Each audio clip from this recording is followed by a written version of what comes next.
ibangon ang turismo at ekonomiya ng bansa. And I think for us, clear sa amin that we want to continue encouraging people, no? Parang hindi kayo pinagbabawal na mag-wear ng mask. The shift in the mandatory nature of mask wearing to the voluntary nature of mask wearing leaves the choice to the individual to whom we entrust to make an informed choice about mask wearing. The mask mandate stands to be relaxed some more. President Marcos will make wearing of masks voluntary, this time indoors. What do health experts think of the move amid new COVID variants XBB and XBC? We discuss in this episode of The Chiefs.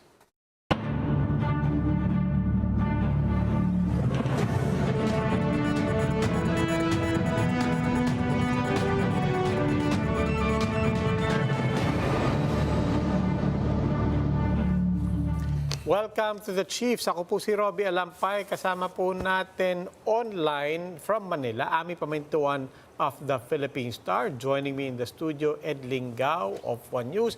And now also joining us via Zoom, One News Business Editor Regina Lay. Welcome to The Chiefs, Reg. Thank you, guys. Hi, Reg. Ami, anong balita? Siyempre, tatanungin ko kayo, tatanggalin niyo na ba ang mask niyo? Indoors. Film talagang malaking istorya ngayong araw. Well, I have to admit, I wear it, but as soon as I get it, usually kasi pagka indoors, you're meeting somebody, whether it's a house or you're at the mall, I have to admit, nakamask ako habang naglalakad, but once I sit down at the restaurant, tinatanggal ko rin. Ayun na nga. Oo nga eh. Saka para may dahilan kang hindi mag-mask, kumain ka rin ng kumain. Tama. That way may dahilan kang hindi nakamask indoors. Pero tingnan natin kung matutuloy yun sa transport, ano? Kasi, siyempre, ewan ko kung enforce pa nila yon. Oo nga, those are things. I mean, but that of course has big implications. Remember, this was announced not by Malacanang per se, but by the Department of, by the Tourism Secretary. Reg, speaking of that, how do you think, how is the private sector receiving this? Well, they've been asking for it for a long time now, right? Pero yun nga, that's also one of the first things that one of the first questions that crossed my mind, which is, why did the health secretary not deliver the message, right? So it sounds like there was a bit of a discussion behind the scenes. But definitely the private sector, they're very happy with it.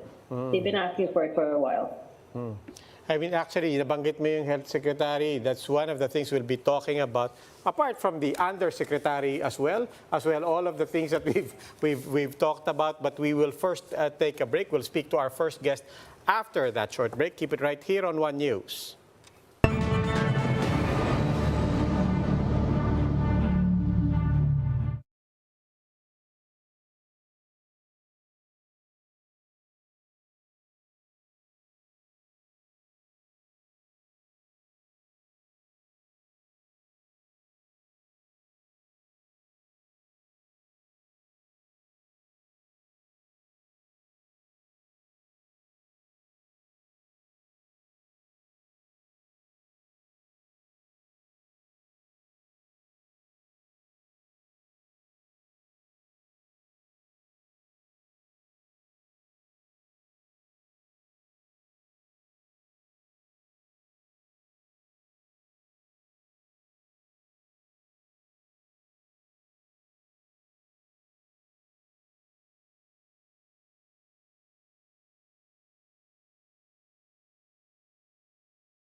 President Marcos has approved a recommendation of the IATF to allow optional wearing of face masks indoors. Let's bring in our first guest, Iloilo Representative and former Health Secretary Janette Garin. Congresswoman Garin, welcome back to the program, ma'am. Good evening. Good evening. Ma'am, let's just dive straight into it. Your thoughts on the new mask mandate, a more relaxed mask mandate. Alam natin rin-relax na sa outdoors. It was already voluntary outdoors. Now, I mean, from what we've heard, indoors, pero sa public transport, medyo kailangan pa rin. Your thoughts, ma'am? If I have to speak up as a doctor and as a vaccinologist, I have to say we should be retaining masks.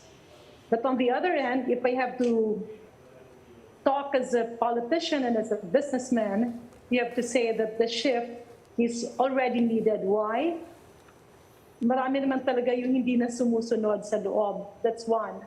Second, we really need to balance health and the economy. And this is where there is a nuance, no? A discussion between doctors and the non-doctors. But then the balancing is key. So I believe the situation now is damn if you do, damn if you don't. If you stop, if you do because it's not really stopping, it's voluntary. So if you do voluntary mask wearing, then there will always be fear among the vulnerables. But on the other hand, if you continuously impose its mandatory use, marami rin naman yung hindi sumusunod, and coupled with that is the added expense of having a mask. So what do we do? Moving forward, we just have to balance health and the economy. And how do we do that? The government, especially the health sector, should be transparent with regards to the risks. Second, medicines should be prepositioned so that those who need it will have it available, and of course, affordable. And very important, again, is our vaccination. Those who are willing to be protected continuously should have the option to have it for free. I believe that's the way to move forward, because we are in a situation that we also have to help and encourage people that we are returning to normal. Business should go back to normal. Pero Congresswoman, sinabi nga ni OIC Berhera noon na napakaliit lang naman daw na sacrifice to wear a mask. Ano ba naman daw yung mawawala kung magmamasking pa rin? On the other hand, the risk of catching, lalo ngayon, nag-i-spread yung XBB, the more infectious subvariants. Sinasabi nga ng health experts, ano ba naman yung magmask ka? She has a point. And unfortunately, kung titingnan mo kasing behavior ng tao, minsan sa sobra mong pilit, mas umaayaw eh. So that's why we have to go back to messaging. DOH has to continuously come out and parang sigarilyo. The more you keep on saying that smoking kills you, wala pa rin eh. Kaya minsan, binagyan na ng mga picture, ito yung mangyayari sa iyo, the graphic warnings, somehow medyo may epekto. Ang ginawang mahal, no? Meron tayong mga syntaxes, pinatungan na excise tax. So, doon medyo nagkakaroon ng control. So, in this case, the DOH just has to continuously come out, including the specialists, no, and advocate for vaccination. And we really have to be transparent that if you do not have a booster shot, then you are under-vaccinated and then you might suffer from complications kasi nga wala na tayong voluntary na mask. But if you are vulnerable or if you are living with a vulnerable, then you have to understand the risks. And yun ang kailangan talaga ng sakripisyo, because you also have to protect your loved ones and you have to continuously wear a mask. Parang ang lumalabas kasi dito is, it's not mandated, that people should be told the truth and then you decide based on what you deem is proper and responsible as an action. That's how I see things moving forward. But isn't the DOH already doing that? Isn't the DOH already being transparent, laying it out as it is, and giving the implications of not wearing masks? So what else is next? That's why we have to continuously say it. No? You have to continually post the picture of a COVID patient who gets infected and is not fully protected. Andun rin po kasi yung, it's quite difficult to explain, but we've been observing other countries. Talagang hindi nagmamask ng tao. Andun na yung pandemic fatigue is very difficult to address. And the fact that we as doctors, we understand that. Pero ang dami kasing pag nakikita nilang nakamask, maski anong i-explain mo na that is just for protection, andun pa rin yung isip nila, no, we're not yet normalizing. Mahirap pa rin, ganito pa rin, nasa pandemic pa rin tayo. Yung iba, wag na muna tayo magtrabaho. It's a difficult task. I would presume that in this debate, we have the majority voice, and most probably the majority voice that prevailed will be that of those who would like to open the economy, because there are also a lot of economic and health consequences with a restricted economy.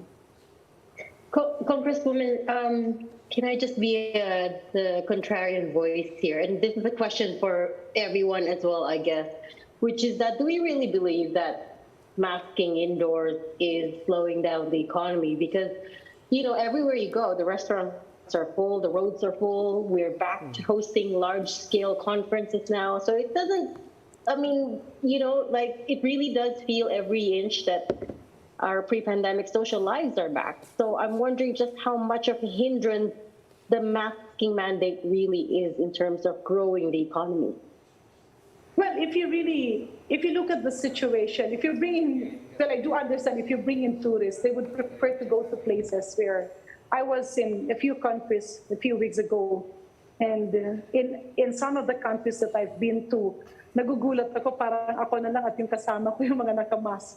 And I'm looking at the data, hindi naman mataas ang vaccination coverage. But what gives me the comfort is that because I know the information, I know the scientific knowledge and the updates, I protect myself because I have to protect the people I am living with. So, and andun kasi yung ano I believe, speaking as not as a doctor, you can actually see the exhaustion. And we do have restrictions. We tell people, okay, mandatory pa rin yung mask indoors. But if you go to indoor, nakikita mo hindi rin talaga na-i-implement. So it's science is very difficult to explain. And when you enforce it, it's not that easy to also laymanize it. That is why on the health side, doctors would have to keep on pushing for the availability of medicines and the preparedness of our health facilities. Congresswoman, changing gears a bit, after the announcement about this executive order being drafted, people took in the content of that message. But then they also took a step back, and then a lot of people were really asking, bakit Department of Tourism ang nag-a-announce nito? And that quite logically goes into people having a conversation again na bakit OIC pa rin ang Secretary of Health. Might that have anything to do with it? I don't know if people are necessarily reading too much into it. But you are a former Secretary of Health as well. What are your thoughts? I mean, does a stable OIC, is that good enough as basically as a stand-in for an actual permanent Secretary of Health? I believe the announcement of Secretary Plasco is not related to whether USEC or Secretary Rosette is OIC or not. At dun lang kasi yung syempre, people are really saying well, health is a very important aspect, and it should have a head, it should have a face. Two things. I believe the announcement came from the Department of Tourism because the decision is based on the economic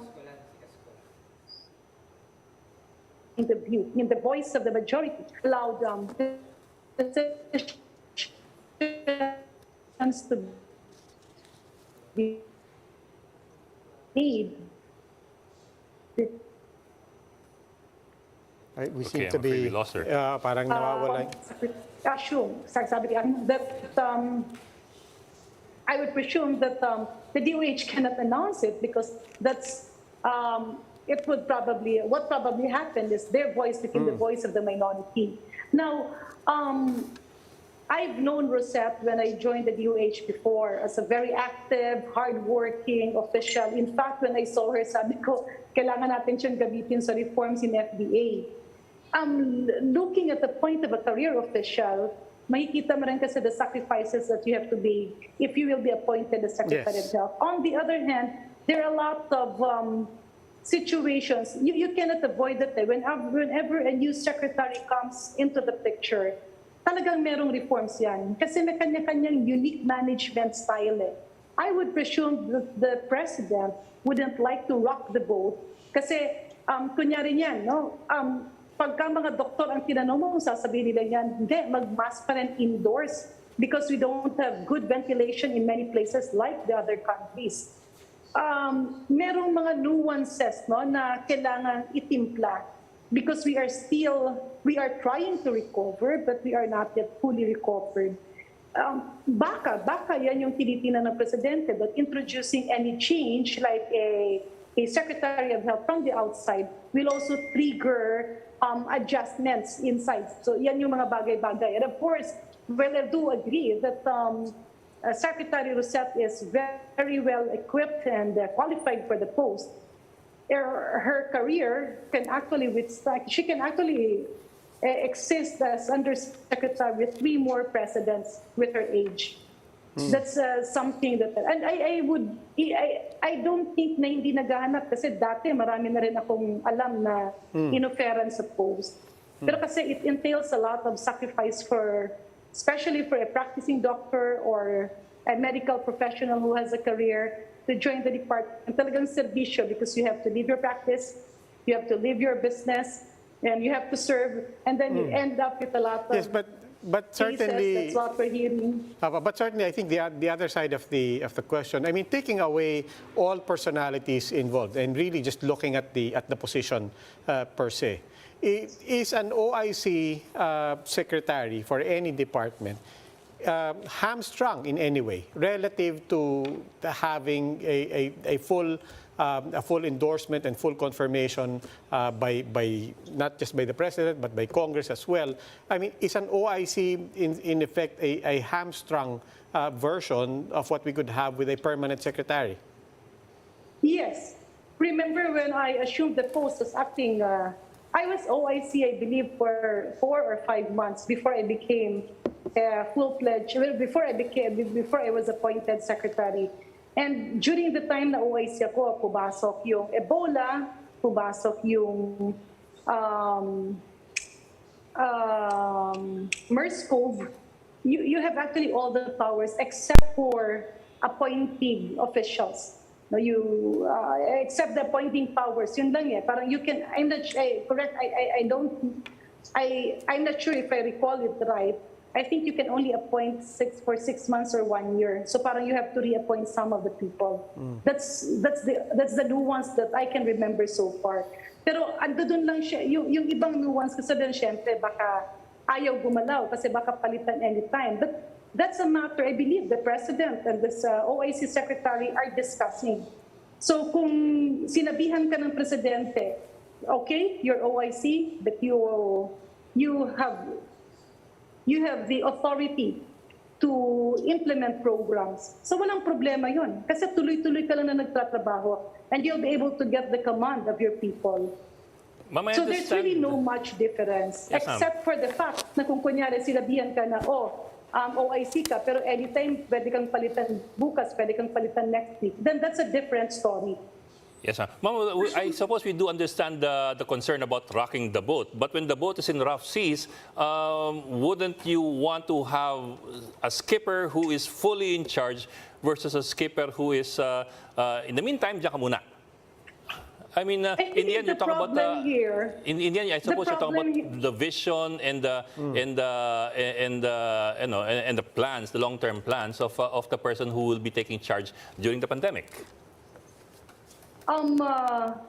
That is on the presumption that the OIC was not given full powers. But if the OIC was given the directive, go ahead, move, we will be supporting you, you have full authority, may regular cabinet meetings naman yan, then that's again a different story. We have to go back, okay, meron ba mga hindi na deliver yung OIC? Meron ba siyang mga hindi nagagawa na malaki ang expectation ng tao? Or is it the other way around? We need to support them with funds, we need to give them the trust, And we need to protect them because that's part of science. Marami ang pwedeng questioning, bigyan ng kaso, pwedeng procurement issues, pwedeng unscientific issues. Yun yung mga bagay na sa pananaw ko as former Secretary of Health ay dapat matutukan.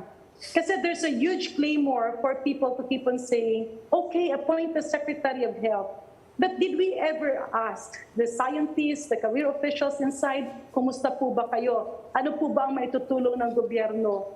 Because I was hearing that many of the people implementing, let's say, COVID vaccination also end up having cases. We were also hearing na gusto nilang implement yung mga tama naman na rekomendasyon ng mga negosyante. But then there are restrictions in the laws, and there is the Health Technology Assessment Council who's moving quite slow because of restriction in the laws na hindi sila makagalaw, and they will end up with cases.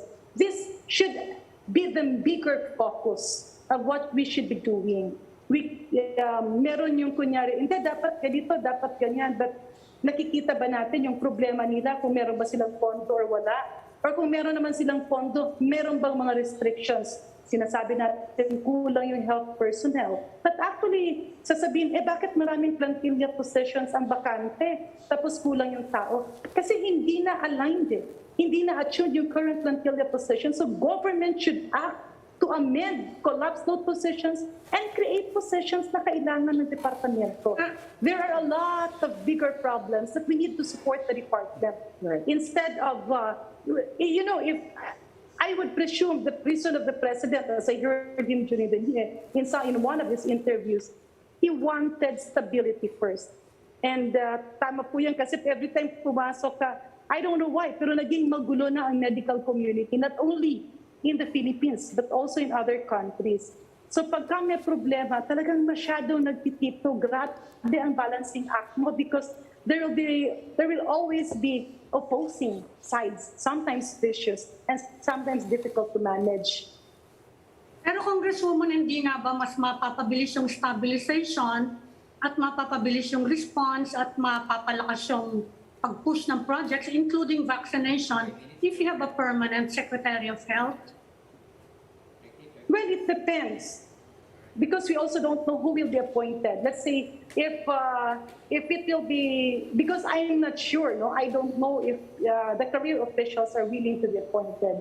If it's somebody from the outside, of course, meron niyang konting adjustment, meron niyang mga management style, pwedeng meron dalang ibang tao, ibang team, so iba yon.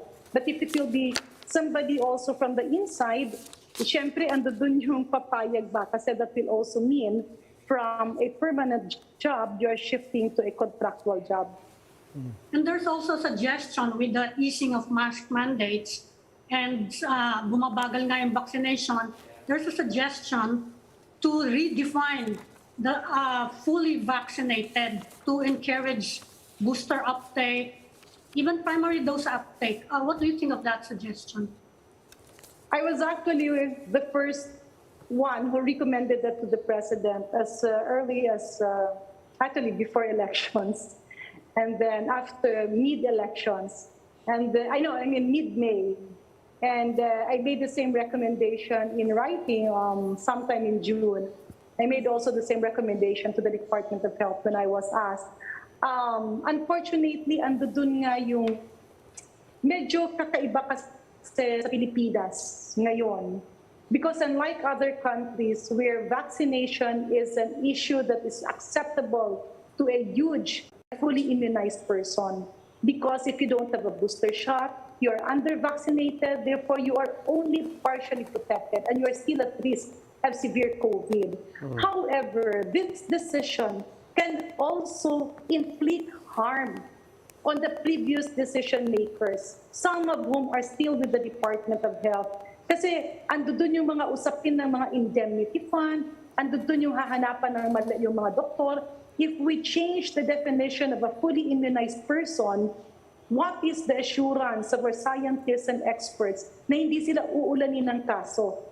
I believe that is something that the Filipinos should really stand up. Kasi ando dun na tayo sa sitwasyon na yung mga doktor palagi nilang trinithreaten ng cases. And that is why many of them cannot work fully. In fact, yung iba may konting kaso lang, hindi makakuha ng retirement. They refused the great opportunities in the private sector and in international institutions before because they wanted to serve our government. And then hahanapan ka ng mali, hahanapan ka ng new ones, you end up, getting lawyers, you end up not having a retirement. I believe the problem is there. Kasi grabe na yung claimer to redefine it, pero nung i-redefine pa lang, ando doon na yung mga anti-industry, the naturalists, the anti-vaxxers saying, oh, may ginawang mali yung dati, niloko tayo, even if it is not true. So it's really a tough situation that every help and every support that the DOH needs should be given to them. Eh, kunyari ngayon, nagulat ako when I learned that those responsible for COVID vaccination for minors, and I think the adolescents, they ended up having cases. So who are paying? Sino nagbabayad ng kanilang legal fees? Tumulong na nga sila, hindi lumabas yan. Pero nagulat kami na ang dami palang kinasuhan. So ando doon sila nagtatrabaho, tapos papabayaan natin. Anong kaso daw yan, Congresswoman? What case? I think it's the allegation that the vaccine should not be given to minors. Yeah. So the decision makers in the department, the scientists, the experts, and even the volunteers who were involved in COVID vaccination, especially when it was given to those below 18 years old and the children, ended up having cases. I'm not sure what's the status of that is right now. Ando dun din yung gustong-gusto natin ng booster dose. The business sector even bought their own vaccines. Yeah. But the hands of the department is tied because the universal healthcare had killer provisions na dapat HTAC or the Health Technology Assessment Council ang mag-decide. Ito namang HTAC, ang sinasabi nila, hindi. Dapat hintayin natin yung talagang eksperimento na scientific. We cannot rely on real-world data. By real-world data, we mean may nangyari ba sa milyon-milyon na binakunahan ng COVID vaccine at wala at acceptable? That can be a substitute for an actual. Sorry. Congresswoman, I apologize for interrupting because we also have limited time, but I did want to get this in. We certainly hear what you're saying. We have been hearing it from many people talking about these dilemmas. The government is a snake pit. And that's a reality, and that's an infection on our system itself. Nonetheless, I just want to go back to the question. Given that, I mean, what do we need? I mean, we understand the dilemmas on the individual level. What we want to understand is a dilemma on the level of the people leading our government. Tony Leachon made a good example of the limitations of an OIC secretary. As you pointed out, hindi pwede mag-appoint. Tony Leachon also said, you talk about the reforms needed. How can a secretary even have a strategic planning kung hindi naman siya yung permanent, How can somebody's vision be imposed or give direction to a department kung hindi naman siya, I guess my question is, we understand the dilemmas at the individual level. The question is for our government leaders. Sorry, but I have to cut you on that. With due respect to Tony Leachon, hindi totoo yung sinasabi niya, hindi ka makaka-appoint. You can appoint, but I think the tenure is, I believe, 6 months to 1 year. So i-renew yung appointment, that's one. But the second thing that you cannot plan, that is not true. Because when the Department of Health makes strategic plans, short-term, medium-term, and long-term, it's not involving the secretary alone. The secretary will confirm, will deny or approve, but the decision actually comes from the many directors and the many stakeholders. And that goes through a series of planning. So if you assume office, yung Secretary of Health there will just be like the captain, steering the direction towards the plans that are already there. In fact, even during budget deliberation, all of these plans are laid down at doon ipinapakita kung saan ang priorities, ano yung pagagastusan, bakit ito ang pagagastusan, at ito ang plano for the next 5 years, for the next 10 years, the next 15 years, and the next 20 years. All the plans are there. The secretary is not the one planning because the Secretary of Health is a temporary DOH official. The permanent DOH officials, they are the career employees plus the stakeholders in the grassroots level, which is handled by the LGUs and the regional offices and the hospital directors. Yan po ang structure ng DOH. Hindi po ang secretary ang nagdidesisyon at magpaplano. Tinatanggap niya ang plano and he or she will support the implementation of those plans. Kaya meron kang tinitingnan ng libro. Okay, Congresswoman Janette Garin, unfortunately, we've run out of time. We would love to continue this conversation also on that track that you opened up on what can we do about the snake pit that's providing some disincentives from people from taking on these jobs. But in the meantime po, maraming salamat po for your time. Thank you very much, Congresswoman Janette Garin. Thank you. Thank you po. And we'll start up another conversation after the break. Please stay with us. The Chiefs will be right back.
The family of slain broadcaster Percy Lapid is looking to file administrative charges against suspended Bucor Chief Gerald Bantag, who is now a person of interest in the Lapid slay case. Hindi na ho natin babanggitin ang kanilang pangalan sapagkat pag-iinitan sila. Diba, alam niyo naman si Bantag, pag yan nalagay sa isang pwesto, daing namamatay. This was one of the last episodes of the program Lapid Fire, hosted by slain journalist Percy Lapid. Lahat po yun ay person of interest.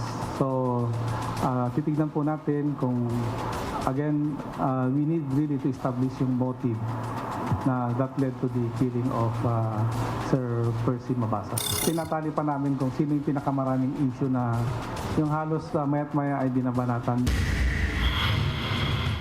Was it foul play? The Philippine National Police is casting doubt on the sudden death of a middleman in broadcaster Percy Lapid's murder. Let's hear the insights of our next guest, former Senator and former Justice Secretary Frank Drilon. Sir, magandang gabi and welcome back to the Chiefs. Ed, good evening and thank you for having me tonight. Good evening, sir. Good evening, sir. And thank you for joining us.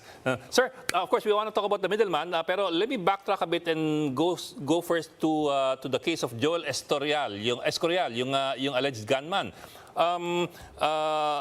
Is it possible for Escorial to become a state witness given he is a gunman? And if it is not, then can he be relied on to give any sort of testimony in court? First, yes, it is possible that he become a state witness, but there are certain conditions that must be met. First, of course, there should be several defendants. Hindi naman po pwedeng he becomes a state witness against him. Number two, the testimony must be corroborated in its aspect. Third, and most important, Escorial must not be the most guilty. Yes, sir. Not be the most guilty, and of course, he should not have been convicted of any offense involving moral turpitude. There are two ways of putting him as a state witness. Number one, by order of the court would discharge him as an accused. Yes, sir. On the basis of the fact that he becomes a state witness. And our second, the Secretary of Justice, under the Witness Protection Program, can exclude Escorial from the information that will be filed on the premise that he will become a state witness. Yes, So sir. yes, he can become a state witness. Yes, sir. But my question, sir, is based on the third element that you mentioned. He must not be the most guilty. But can the confessed gunman not be the most guilty? Well, that depends on the appreciation of the court. Certainly, the fact that if a mastermind is identified and the mastermind had motive to order the killing of the deceased, certainly there can be a basis for the court to rule that Escorial is not the most guilty. Just following on from Ed's line of questioning, Senator, I wanted to ask, because you were quoted recently as saying that this case is still on thin ice, right? Because you can't use the testimony on its own and that it needs corroboration still, right? Explain that to us. And by the way, can I just say, retirement suits you well. You're looking very well, sir. Yes, I said that. I said that the testimony must be corroborated because, suppose Escorial or whatever his name is. Escorial, sir. Escorial. Suddenly recants. What happens? You have no more evidence. That is why you must corroborate his testimony by other evidence that you can present, so that it can stand, so that a recantation would be of little value because the main testimony is corroborated in many aspects. I repeat, the corroboration is necessary in order that a possible recantation will be given little value because there are pieces of evidence that validates the confession or the extrajudicial confession. Well, in the meantime, people are talking about the middleman who's now dead, and a second autopsy will be conducted on him. You were a former Justice Secretary. You had supervision over the Bureau of Corrections, whose director has been suspended. What do you think is happening? What's your appreciation of what's happening there now? And what do you think should be done by way of reforms para matigil na itong mga ganito? It is a mess. Well, the Bureau of Corrections is in a mess. Can you imagine somebody dying of what? Got to breathe. In the middle of the day. Well, asleep. It is so congested that you cannot even fall asleep. Much more, mabangungot ka in the middle of the day. So, we investigated, the Senate went through an investigation, or conducted an investigation of the operations of Bucor, and indeed found so many anomalies. If you recall correctly, the issue of Mayor Antonio Sanchez, who, by the way, we convicted when I was Secretary of Justice. That was a highlight of my career. So there's a lot of issues there. And maybe we should, I urge Congress to pass the amendments to the law so that we can establish regional detention centers and therefore have a better supervision of the inmates. But of course, we must put the right people. The present, so many doubts have been raised on the present Bucor Director General. It would appear that the number of deaths would be was very much higher during his term. So there has to be reforms done. I am not an expert about, indeed, from what we have seen, a lot of systems must be looked at and carefully reviewed. I would strongly suggest to our Secretary Mulya take a direct hand so that he will know exactly what is happening in the system. Take a direct hand. Yeah. But nobody's there. Senator Roby Alampay po, in that same vein, us people who don't really know, we're not experts in investigating also, but we're trying to look for any signs of, if not progress, at the very least credibility in the investigations. When the police says, for example, that, meron na kaming persons of interest, 160 persons of interest, how should the public take that? Is that?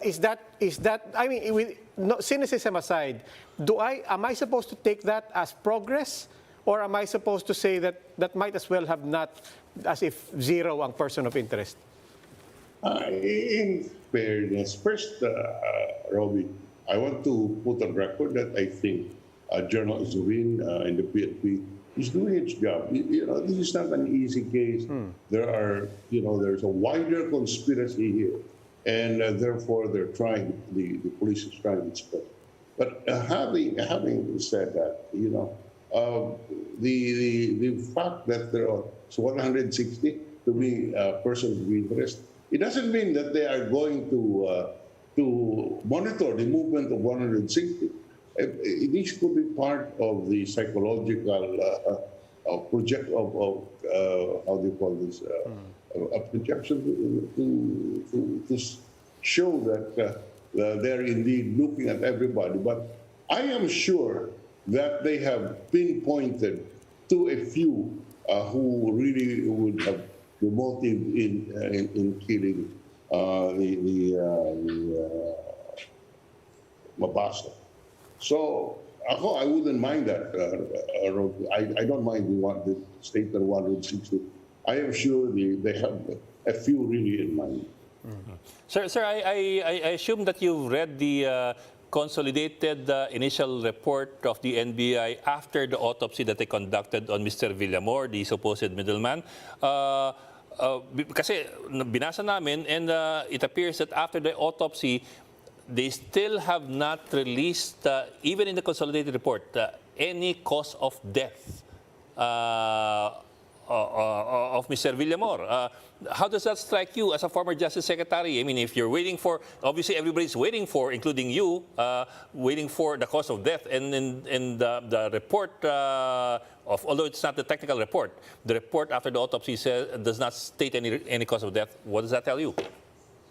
Well, I hope this is just a lack of coordination and not evidence of a wider conspiracy. And they even conducted the autopsy after the body was embalmed. Yes, sir. And that is a no-no. So, as I said, the lack of coordination is very clear. But the most important is that it would appear that there are efforts to cover up the offense, the crime. The fact that they did not immediately report out that this middleman died of mysterious circumstances is something that leaves leaves a lot of questions to answer. So yes, it has the autopsy report is itself not giving any assurance that it can be used as a solution to the crime committed. Sir, other possible elements of interest, we were talking previously about the cell phone of Mr. Escorial, the gunman, which supposedly contains calls and text messages with the people who were coordinating the hit on Percy Lapid. It's been a week since he surrendered. PNP, as of tonight, we talked to the PNP spokesman, they have not yet secured the cell phone from the wife of Mr. Escorial. I don't know how would you react if you were still in the justice seat. As I said, the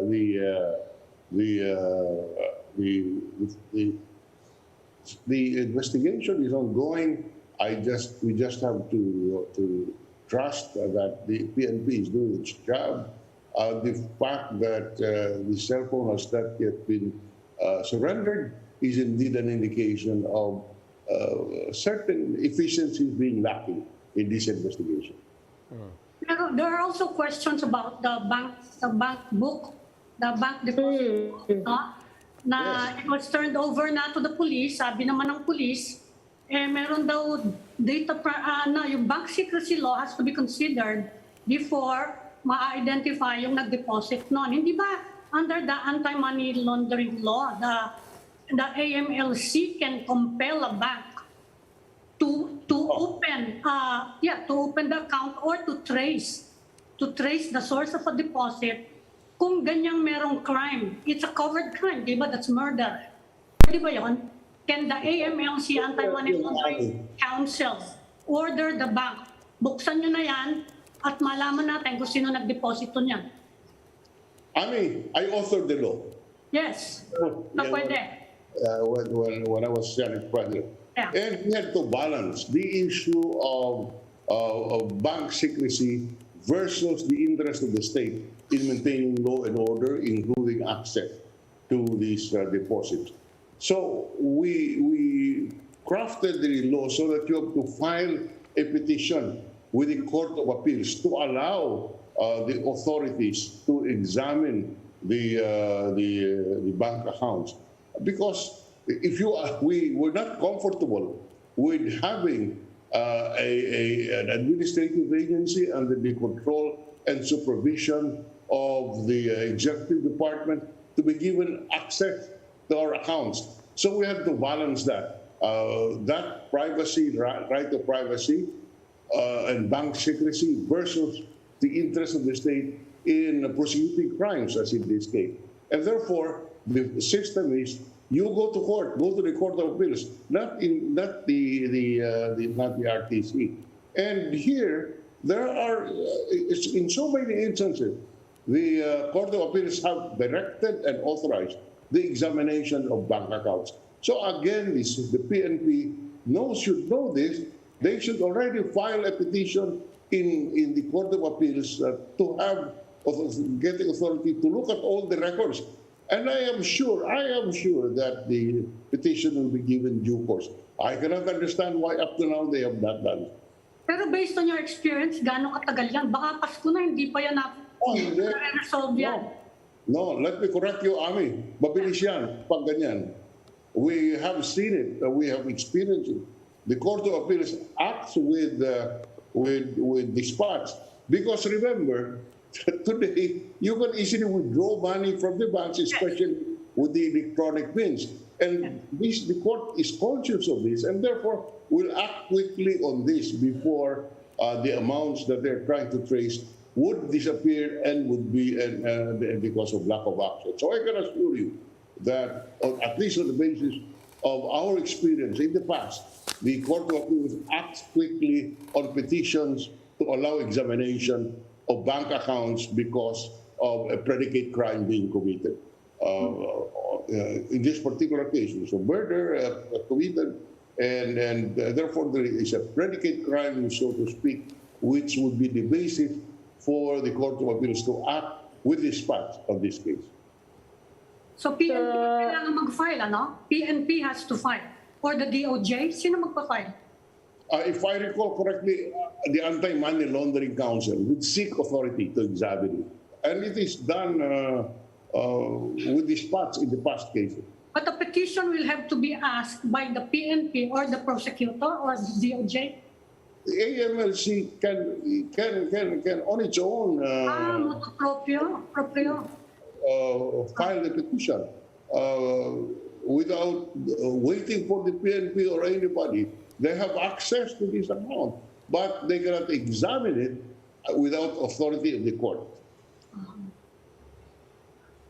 Sir, the amount in question isn't even that big, no? 550,000 pesos supposedly yung binayad dun sa hitman.